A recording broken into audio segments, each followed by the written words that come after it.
Din insonlar taraqqiyotining mahsuli emas. Samaviy din ahli shuningga birdek ittifoqki, dinning manbasi koinot va uningdagi barliq maxluqotni yaratgan hamda koinotni o'z ilkida xohlagancha idora qilishga qodir, yuksak bir kuchga berib taqiladi. Bu shu ma'nodaki, Parvardigor dinni o'zining xohlagan bandalariga vahiy qilish orqali insoniyatning to'g'ri yo'lda yurishi, dunyolik va oxiratda baxt saodatga erishish uchun nozil qilgandir. Din qandaqdir insonlar tarafidan ijod qilingan, ular hissiy yoki moddiy turklar ta'sirida o'z-o'zini taskin topqizish uchun paydo qilib olgan va yoki ba'zi sinfiy kuchlar tarafidan oddiy avomni idora qilish uchun o'ydirib chiqarilgan narsa emas.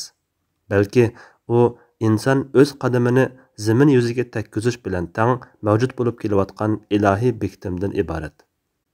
Materializmchilar, dinsiz faylasuflar, ateist, mutafakkur va jamiyatshunoslardan tarkib topgan bir turkum tadqiqotchilar nazarida din insonlar taraqqiyotining natijasi. Dindorlik bo'lsa, insonlar taraqqiyoti jarayonida barliqqa kelgan turli xudochilik ideyalari taraqqiyotining mahsuli bo'lib, ibtidoiy jamiyat insonlarida iloh haqida e'tiqod bo'lgan emas. Ularning qarashicha, insonning dinga va diniy aqidalarga e'tiqod qilishiga turtki bo'lgan omillar ibtidoiy davrni bo'ylab tadrijiy yuksalgan. İbtidai insonlar ana shu omillar va hodisalarning turtkisida dinning barliqqa kelishiga asos solg'uvchilardir. Ularcha bo'lganda dinning kelish manbasi insonlarning o'zlaridir. Bu xil mafkuraga ko'ra din va ilohiyat masalalari o'tmishdagilarning keyingilarga qoldirgan ijodiy merosidan iborat. Amaliyotda dinning manbasini insonlarga bog'lab, uni insonlar taraqqiyotining mahsuli deb qarag'uvchilarning ko'p qismi dinni inkor qilguvchi dahriy faylasuflar va dinsiz jamiyatshunoslardir. Ular garchi insonlarning dinga e'tiqod qilish jarayoni haqidagi tafsilotlarda o'rtoq fikrda bo'lmagan bo'lsa-mu, masalaga natija e'tibori bilan qaragan vaqtda ularning yetmoqchi bo'lgan nuqtasida din insonlarning ijodiyati degandan iborat bir o'rtoqlik saqlanib kelgan. Mazkur qarashdagilar o'ttirg'a qo'ygan insonlarning taraqqiyot jarayoni haqidagi tushuntirishlari, izohat va ma'lumotlarga kelsak, ularning hech biri ilmiy faktga asoslanmagan. Hammasi degudek farazga tayangan bo'lib, bu xil da'volar amaliyotda ilmiy tarozida jangga o'ltirmaydigan, puttirab turolmaydigan da'volardir. Ularning din tarixi haqidagi tushuntirishlarida turli arxeologiya va geologiya taxminlarini ilmiy paket o'rnida suiiste'mol qilishi bo'libmi, bu xil farazga tayangan natijalarning doimiy ilmiylikdan, dalil isbotdan so'z ochadigan dinsizlik tashabbuschilar tarafidan haqiqatchil ideya sifatida tashviq qilinishi, yana kelib ularning hammasining ularning tavranmas aqidasiga aylanib qolishi kishining taajjubini qo'zg'amay turolmaydi. Amaliyotda dinsizlarning dinning barliqqa kelish tarixiga munosabatli bayonlarda ibtidoiy jamiyat haqidagi qarashlarni asos qilib olishi boshqalarni din va dindorlikning insonning o'z ijodiy va mahsul ekanligiga qoyil qilish uchun topgan dastikidir. Dinning insonlar taraqqiyotining mahsuli ekanligi haqidagi qarashlar milodiya 19-asrda g'arbda davr surgan ijtimoiy taraqqiyotchilik iqimidagilar tarafidan o'ttirg'a qo'yilganligi bilan mashhurdir. Mazkur iqimdagilarning asosli vakillarini tilga olishga to'g'ri kelsa, g'arbning dinshunoslik va jamiyatshunoslik sohalarida ko'zga ko'ringan olim va faylasuflardan Spencer, Taylor, Fraser va Emil Durkheim qatorliqlarini ko'rsatib o'tish mumkin. Ijtimoiy taraqqiyotchilik iqimini asosiy yo'nalish qilganlar dinning insonlar tarixida qaysi xil taraqqiyot va bosqichlarni boshdan o'tkazganligi haqida bergan sharhlarida farqli farazlarni o'ttirg'a qo'yishdi. Masalan, ulardan ba'zilari dinning kelish manbasini qadimki totemizmga bog'lasa, yana ba'zilari o'z qarashini insonlarning ibtidoiy jamiyatdagi tabiat hodisalaridan olgan ichki ta'sirotlarga bog'lash orqali isbotlamoqchi bo'lishdi. Uningdan boshqa insonning go'zallik va sevgi haqidagi tuyg'ularini dinning manbasi qilganlarmi har xil ichki va tashqi hodisalar, turli sabab omillarning insonlarning dindan iborat bu ruhiy to'rigini barliqqa keltirishga asos bo'lganligini da'vo qilganlarmi bor. Yana tahi dinning barliqqa kelishi va turlarga ayrilishi haqidagi bosqichlarni insonlarning ilm-fan va sanoat taraqqiyotiga taqqoslash orqali aslida dinning yo'qlikdan tadrijiy shaklda barliqqa kelganligini, andin barğancha taraqqiy qilib kunimizdagi holatiga kelganligini da'vo qilganlarimi yo'q emas. Xulosalaganda, ular bu xil hasilatlarning hammasini din ijtimoiy hodisasidan iborat yoki dinni inson ijod qilgan degan bir jumlaga yig'inchoqlash orqali dinning manbasining inson emas, Xudo ekanligini inkor qilmoqchi bo'lishdi. Mana bularning hammasi keskin faktlarga tayinib chiqarilgan emas, balki taxminiy qarashlarni manba qilgan hukmlardir. Hatto bu ilm-fan sohasida shu sohaning o'z mutaxassislari orasidami hamma qoyil bo'ladigan o'rtaq fikrga aylanolmagan bir ideya bo'lib, ilmiy o'lchamga asoslangan vaqtimizda bu xil qarashlarning hammasining ilmiy nuqtadan vazni bor deyishga darajasi to'shmaydiganligini ko'rib yetalaymiz. Ma'lumki, ibtidoiy insonlar haqidagi tadqiqotlar ilmiy sohada kaskin va aniq asosga ega tadqiqotlar jumlasidan sanalmaydi. Chunki bu soha taxminiy ma'lumotlar va subyektiv omillarni dalillashga ehtiyojli farazlarni asos qilib turib tadqiq qiladigan soha bo'lib, bu xil shaklda ilib berilayotgan tadqiqotlar nishon va g'oya jihatlardan ko'plagan xatoliklarga yo'l qo'yishdan saqlana olgan emas.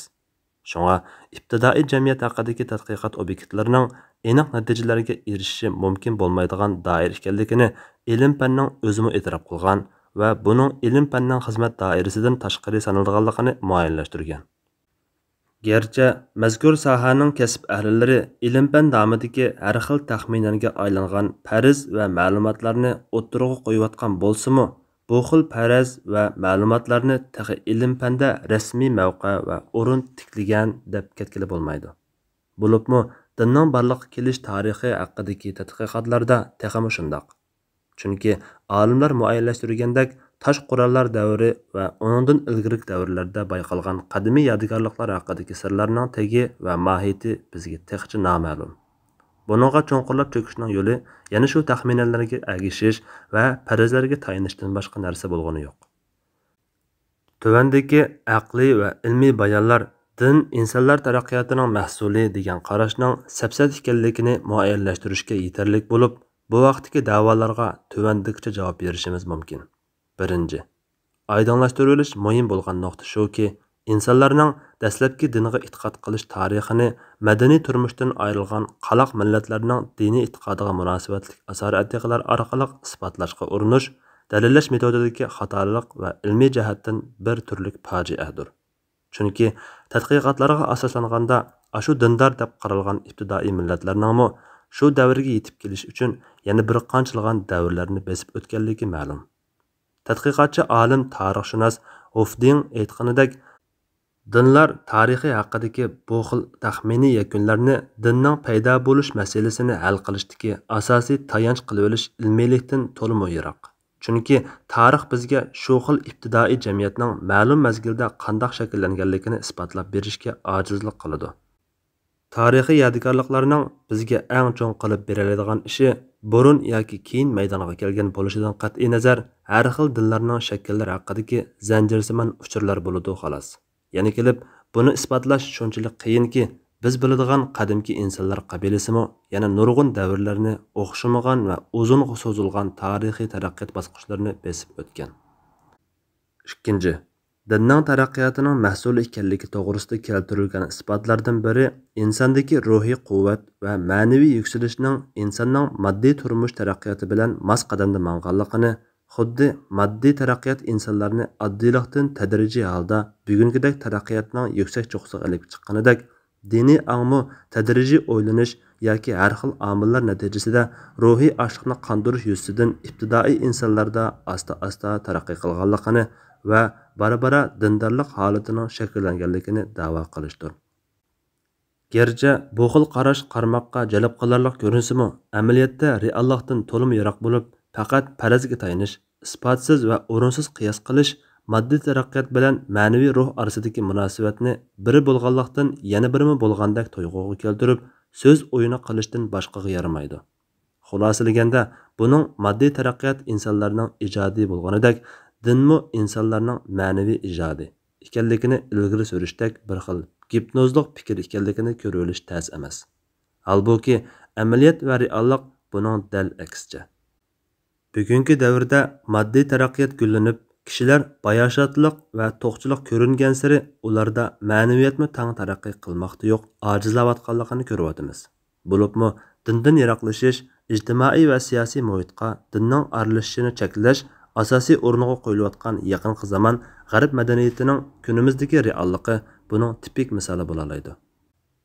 Ularning moddiy taraqqiyotining oldingi o'rinda turishi, ularning ma'naviyatini beyitib va axloqini yuksaltirib, ularni dunyoning oldingi o'rniga o'tkazmoqda yo'q, aksicha insoniy axloqqa zid keladigan, hatto jinoyat sanaladigan qilmishlar ularda madaniyat tusini olmoqda. Axloqiy yo'qsizlik bosh ko'tarmoqda.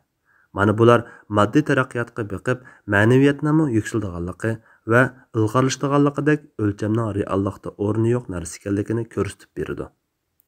Agar moddiy taraqqiyot yuqori cho'qqiga chiqqan sari kishining ruhiyatimi shuncha kuchayadigan, ma'naviyatmi tang taraqqiy qilib, yuksak diniy ruhga ega muhit shakllanadigan bo'lsa edi, Jungu va Rossiyaga o'xshash ellarda kunimizdagidek avj olgan dinsizlik, dahriylik va ateizmlikqa o'xshash dinga tubdan qarshi ideyalar rivojlangan sari moddiy taraqqiyotmi diniy va axloqiy tushkunliklarga mos qadamda zavol tepishga qarab yuzlansa, orqaga chekinsa, qat'iy bosh ko'tarmasi bo'ladi. Texi ularning dunyo imperatorlari sahnasidan o'rin elishi u yoqda tursin, moddiy taraqqiyotda dunyoning eng qaloq va eng orqada qolgan ellariga aylanishi munosib edi. Biroq reallik buning dal aksicha. 3. Dinning taraqqiy qilish haqidagi fikrlardan yana biri bugungi ilm-fan sanoatdagi taraqqiyotlarning insonlar taraqqiyotining mahsuli bo'lganiga o'xshash, dinningmi taraqqiyotning mahsuli ekanligini ilgari surgan da'vodir. Mana bumi oldinqisidan ko'p farqlanmaydigan, hatto oldinqisidan tafsiliyroq o'tirg'i qo'yilgan qarashdir. Bu qarashdagilarning izohlashicha, insonlarning ilm-fan va boshqa sanoat xarakteridagi taraqqiyotlarning hammasi dastlabda oddiy holatda bo'lib, tadrijiy ko'payish hodisasining amalga oshishi, tajribalarning to'planishi natijasida bugungidek murakkab holatiga kelgan.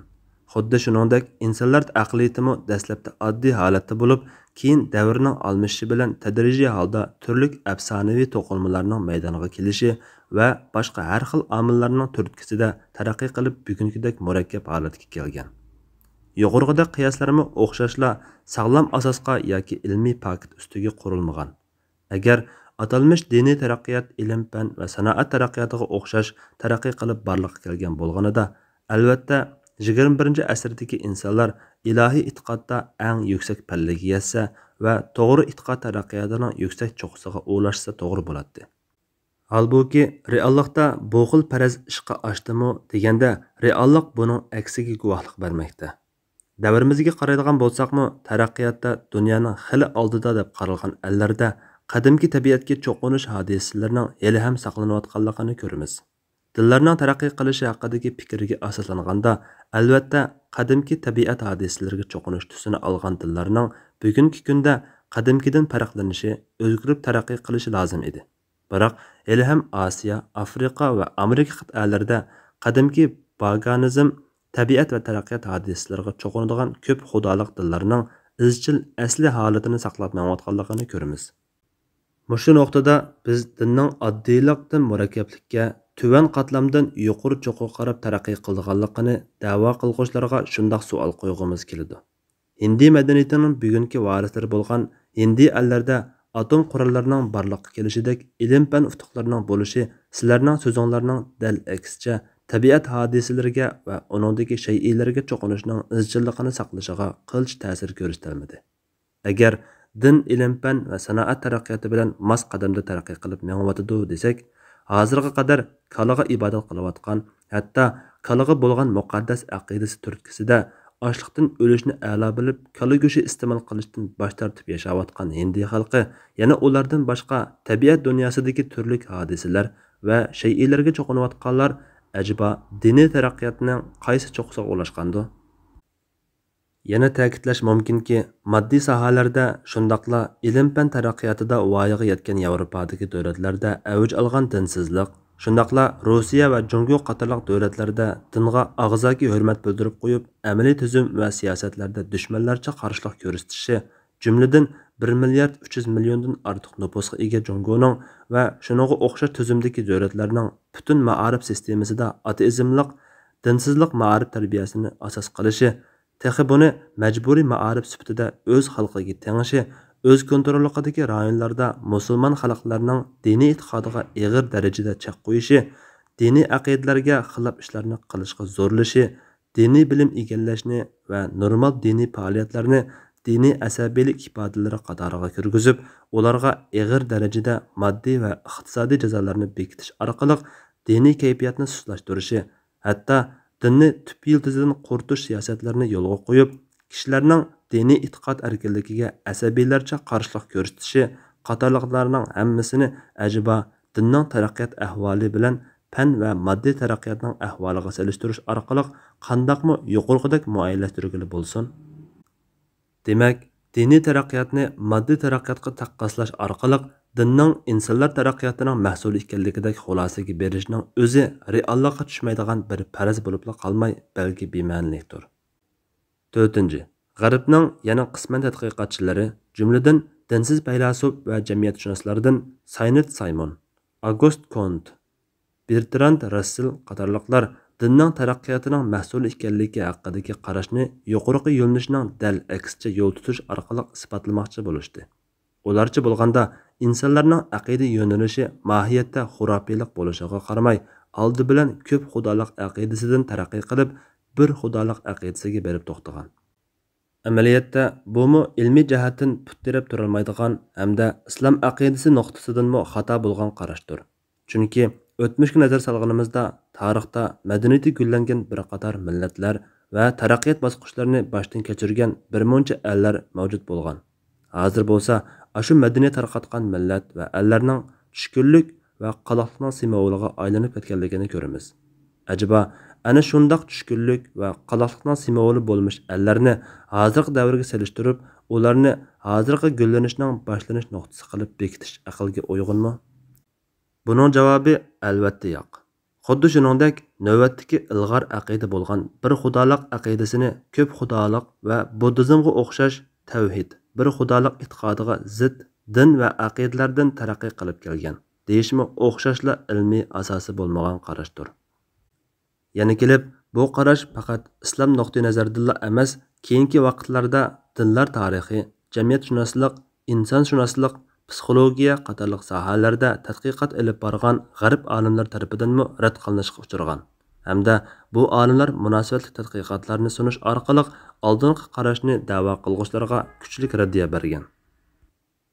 Alayliq tarixshunos va insonshunos olim Andrew Lang dinlar tarixi haqidagi tadqiqot yakunida ayni davr ijtimoiy taraqqiyotchilik iqimidagilarning aksicha insonlarning tunji e'tiqod manbasining samoviy bo'lgan bir ilohga e'tiqod qilish bo'lganligini, har qaysi dinlarning shu bir ilohlik aqidasidan shaxlanib chiqqanligini o'tirg'a qo'ydi. Shuningdek, tarixda o'tgan qadimiy qabilalarning ahvoli va ularning diniy e'tiqodi to'g'risida tadqiqot olib borgan Wilhelm Schmidt o'zining uzun muddatlik tadqiqot natijasini e'lon qilib, iloh ideyasining eng qadimda yashagan barliq millatlarda mavjud ekanligini, botlarga va boshqa turli tabiat hodisalariga, hayvonotlarga cho'qinadigan millatlarning e'tiqod yildizining aslida hammadan yuksak deb aqida qilinadigan bir ilohga e'tiqod qilishdan o'zgarganligini muayyanlashtirdi. Bu qarashni yana germaniyalik mashhur faylasuf Friedrich Schilling qo'llagan bo'lib, o'zining afsonashunoslik falsafasi nomli asrida insonlarning bir xudolik diniga e'tiqod qilishi ko'p xudolik e'tiqod bosqichiga kirishdan burun bo'lgan edi deb ko'rsatgan. Yuqorqi qarashni quvvatlagan va bu haqda ilmiy tadqiqot natijalarini o'tirg'a qo'yganlar orasida g'arbning insonshunoslik, tarixshunoslik, din psixologiyasi qatorliq sohalardagi atoqli olimlarmi bor bo'lib, bular ichida Birok-Lemin, Sherder, Wilhelm Schmidt, Larey, Andrew Lang, Pascal, Heinrich Dixon, Katterfeigis, Ostrich qatorliq nopozliq olimlar bor. Onundan boshqa bu yerda yana mazkur qarashni quvvatlagan nurg'un tadqiqotchi olimlar bor. Ular o'xshamagan nuqtalar va tadqiqot obyektlari asosida bir xudolik aqidasining ko'p xudolik aqidasidan ilgirimi borligini, eng burun mavjud bo'lgan aqida ekanligini va aksicha qarashlarning ilmiy asosi yo'qligini muayyanlashtirgan. Ko'rilishqa bo'ladiki, mazkur iqimdagilar taraqqiyotchilik iqimi tutgan yo'lnishining dal aksicha bir xudolik aqidasining insoniyat tarixida yashab o'tgan eng qadimiy xalqlarning e'tiqodi bo'lib kelganligini, bir xudolıq aqidasining ul ko'p xudolıq aqidalarining shox ekanligini ilgari surgan. Gerçi ko'p xudolıq dinlar bir xudolıq dindan taraqqiy qilgan degan qarash samoviy dinlar nuqtai nazariga yaqin bo'lsa-mu, biroq yuqorqi qarashni ta'kidlayotgan bir turkum tadqiqotchilarmi aslidagi bir xudolıq aqidani manba qilgan dinning kelish manbasining vahiy bo'lmasdan insonlarning ijodiyati ekanligini da'vo qilishmoqda. Albatta, biz bu nuqtada ilmiy faktlar hamda Qur'on va hadis ta'limotlari asosida ular bilan keskin yo'l ayiramiz.